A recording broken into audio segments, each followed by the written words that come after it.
And even Democrat senators say, I can't believe it. They didn't raid the house of Joe Biden.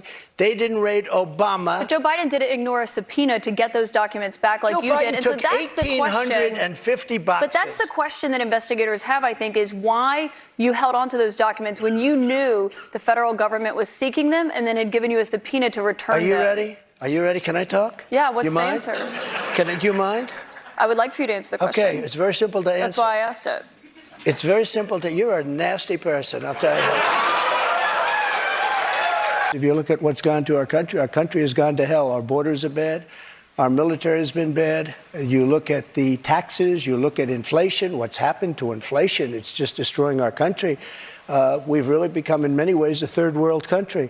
And it's very sad what's happened in this administration. And it's something that will turn around on day one. We were energy independent. Now energy is at a level that we've never had to pay before. Nobody can afford to continue to pay what's happening with energy. But we were energy independent. We were getting out of Afghanistan with strength and with dignity. And instead we got out, we looked like fools, probably the most embarrassing moment in the history of our country. One of the big problems was that Nancy Pelosi, Crazy Nancy as I affectionately call her, Crazy Nancy Pelosi and the mayor of Washington were in charge, as you know, of security. And they did not do their job. They're not in charge of the National Guard. You're in charge of the National Guard. Well, I offered them National Guard. I said, we'll give you soldiers, we'll give you National Guard, we'll give you whatever you want. And they turned me down. You're acting and in fact, defense she turned me down. She turned me down in writing. But you said you weren't very involved that day. You did tell your supporters to come to Washington. You tweeted about it, about that speech that happened on the rally. Am I allowed to say that? When they went to the Capitol and they were breaking into the Capitol, smashing windows, injuring police officers, why did it take you 3 hours to tell them to go home? I don't believe it did. Oh, let me pull it out. I have to pull it out.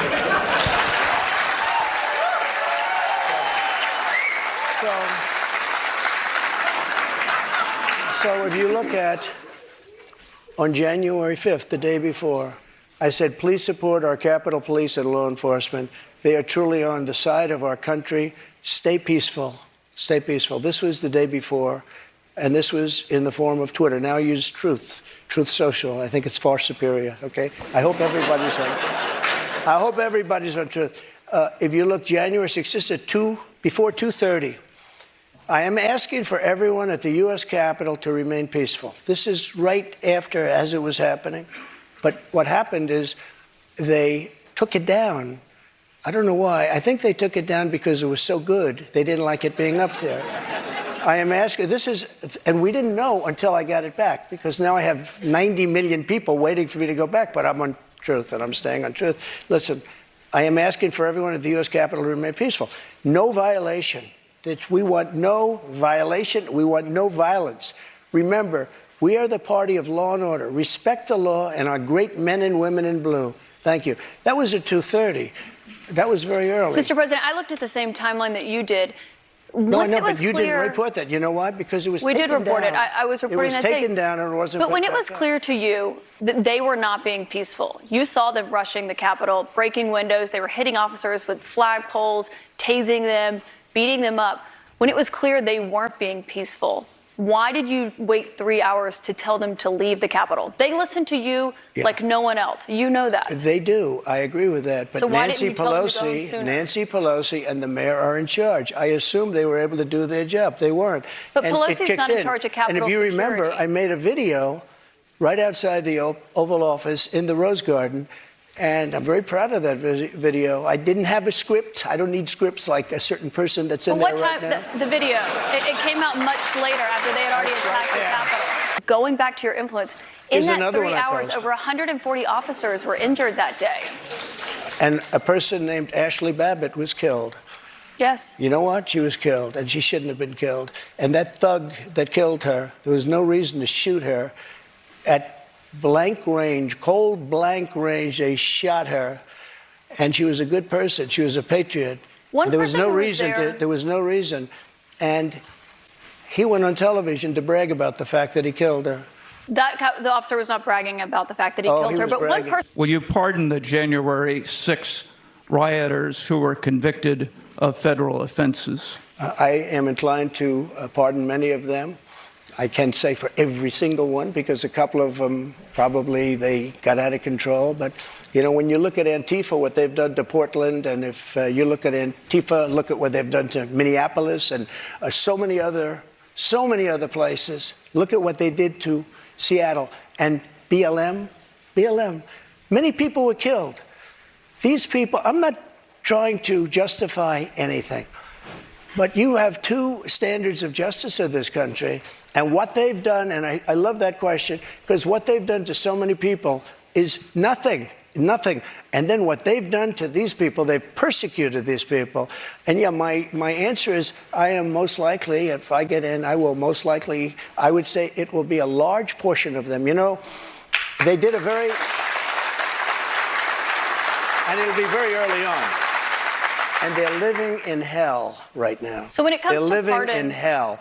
And they're policemen, and they're firemen, and they're soldiers, and they're carpenters and electricians, and they're great people. Many of them are just great people. Mr. President, one of the people who was convicted was a former policeman, but he was convicted of attacking a police officer, I should note. But when you said you are considering pardoning a large portion of those charged with crimes on January 6th, does that include the 4 Proud Boys members who were charged and convicted of seditious conspiracy? I don't know. I'd have to look at their case, but I will say in Washington, D.C., you cannot get a fair trial. You cannot. Just like in New York City, you can't get a fair trial either.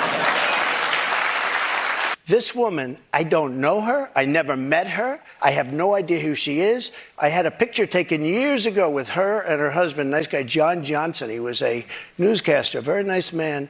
She called him an ape. Happens to be African American. Called him an ape. The judge wouldn't allow us to put that in. Her dog or her cat was named Vagina. The judge wouldn't allow to put that in. All of these things he would, but with her, they could put in anything. Access Hollywood. This was a jury of 9 people who found you liable of sexual abuse. Do you think that will deter women from voting for you? No, I don't think so, because I think the whole thing, just so you understand, ready? I never met this woman. I never saw this woman. This woman said, I met her at the front door of Bergdorf Goodman, which I rarely go into other than for a couple of charities. I met her in the front door. She was about 60 years old, and this is like 22, 23 years ago.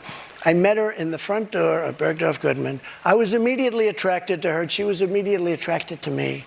And we had this great chemistry. We're walking into a crowded department store. We had this great chemistry, and a few minutes later, we end up in a room, a dressing room of Bergdorf Goodman, right near the cash register. And then she found out there were locks on the door. So she said, I found one that was open. She found one. She learned this at trial. She found one that was open. What kind of a woman meets somebody and brings them up, and within minutes, you're playing hanky-panky in a dressing room, okay? I don't know if she was married then or not. John Johnson, I feel sorry for you, John Johnson. Mr. President, can I... What is the first thing you would do to help bring down the cost to make things more affordable? Drill, baby, drill. When we have a debt limit, and they use that very seriously with me, they came in, Schumer came in with Nancy Pelosi, and they were using it, we'll violate it, we'll do whatever. They talked a whole lot different than they do right now. I say to the Republicans out there, congressmen, senators, if they don't give you massive cuts, you're going to have to do a default. And I don't believe they're going to do a default, because I think the Democrats will absolutely cave, because you don't want to have that happen. But it's better than what we're doing right now, because we're spending money like drunken sailors. So just to be clear, Mr. President, you think the U.S. should default if the White House does not agree to the spending cuts Republicans are demanding? Well, you might as well do it now, because you'll do it later, because we have to save this country. Our country is dying. Our country is being destroyed by stupid people, by very stupid people. You once said that using the debt ceiling as a negotiating wedge just could not happen. You said that when you were in the Oval Office. That's when I was president. So why is it different now that you're out of office? Because now I'm not president. We have a very big mental health problem in this country. And again, it's not the gun that pulls the trigger, it's the person that pulls the trigger. And we have to protect our Second Amendment. We have to protect our Second Amendment. Mr. President, you dealt with a lot of mass shootings when you were in office. This year, there have already been more than 200 mass shootings in 2023. If you are reelected, are there any new gun restrictions that you would sign into law? I would do numerous things. For instance, schools, we would harden, very much harden. And I'm a very believer. I believe in teachers. I love teachers. I think they're incredible. And they love the children, not quite like the parents, but they love the children in many cases almost as much. Many of these teachers are soldiers, ex-policemen. They're people that really understand weapons. And you don't need 5% of the teachers would be more than you could ever have if you're going to hire security guards. But in addition to that, have security guards, you have to harden your entrances. You have to make schools safe. And you can make other places safe. But it is a big mental health problem in this country more than anything else. If you look at Chicago, Chicago has the single toughest gun policies in the nation. They are so tough you can't breathe. New York, too, and other places also. All of those places are the worst and most dangerous places. So that's not the answer. I consider the other side to be radical because the other side, under Roe v. Wade and other things, the other side, they're radical because they will. Remember the debate with Hillary Clinton? They said, rip the baby out of the womb at the end of the 9th month. They will kill the baby in the 9th month. If you look at that crazy governor of Virginia from the former governor, where he said, no, the baby will be born, and then we'll decide essentially whether or not to execute the baby. But, Mr. President, can we talk about what you would do if you are No, but these are the radical people. Reelected? It's not the pro-life people that are radical. But if you are reelected and you're... People that will kill a baby in the 9th month or the 8th month or the 7th month or after the baby is born, they're the radicals, not the pro-life people. I just want to give you... You're going to have millions of people pouring into our country right now at a level that nobody's ever seen before. These people are sick. Anybody that wants this to happen to our country, they're destroying our country, and this should not be allowed to happen. How they're not going to do a version of Title 42 or my Title 42, which was tough. If people are sick and have infectious diseases and lots of other problems, we don't want them being into our country. We have enough problems right now. We have problems like we've never had in the history of our country. But Mr. President, our country is being destroyed. A country has to have borders. There's never been anything like is happening to our country right now. You built about 52 miles of new wall when you were in office, Mr. President. It wasn't the complete wall. One other thing that with immigration... No, but I have to respond to that. With your immigration, it was only about 52 miles of new wall. This is what she does. I built hundreds of miles. Some of the wall was up there, and it would be laying on the ground, rusted, rotten steel, rusted, rotten wood, and what the radical left crazy Democrats did, if there's a piece of wood laying down, they consider that a wall. I built 30-foot walls that go down 7 feet into the ground. If there was a little piece of wood sitting in the ground, they said, oh, he's not building a wall. We already had a wall. Because this is the game. They're a party of disinformation. It's not a game, Mr. President. It's about 52 miles of new wall. One other immigration policy you had when you were in office. I built new wall. 52 miles for hundreds of miles. CBP, Mr. President. What I did is I replaced other wall that was laying down, that was up and rotting in the ground for 30 years. If I were president, this would have never happened. And even the Democrats admit that. Putin knew it would have never happened. And his pipeline would have never happened. A lot of things would have never happened. But this would never have happened. And all those dead people, both Russian and Ukrainian, they wouldn't be dead today. And all those cities that are blown up and disintegrated right to the ground, that wouldn't have happened. Would you give Ukraine weapons and funding? I was impeached by a crazy woman named Nancy Pelosi. But the question here is, would you give Ukraine weapons and funding if you were elected? I would sit down. Let me just put it a nicer way. If I'm president, I will have that war settled in 1 day, 24 hours. How would you settle that war in 1 day? Because I'll meet with Putin, I'll meet with Zelensky. They both have weaknesses and they both have strengths. And within 24 hours, that war will be settled. It'll be over. It'll be absolutely over. Do you want Ukraine to win this war? I don't think in terms of winning and losing. I think in terms of getting it settled so we stop killing all these people and breaking down this country. Why did you take those documents with you when you left the White House? I had every right to under the Presidential Records Act. You have the Presidential Records Act. I was there and I took what I took and it gets declassified. Biden, on the other hand, he has 1,850 boxes. He had boxes sent to Chinatown, where they don't speak even English in that Chinatown we're talking about. But I got to stop you right there. Nobody talks about him, they talk about us. Just so you understand, I had every right to do it.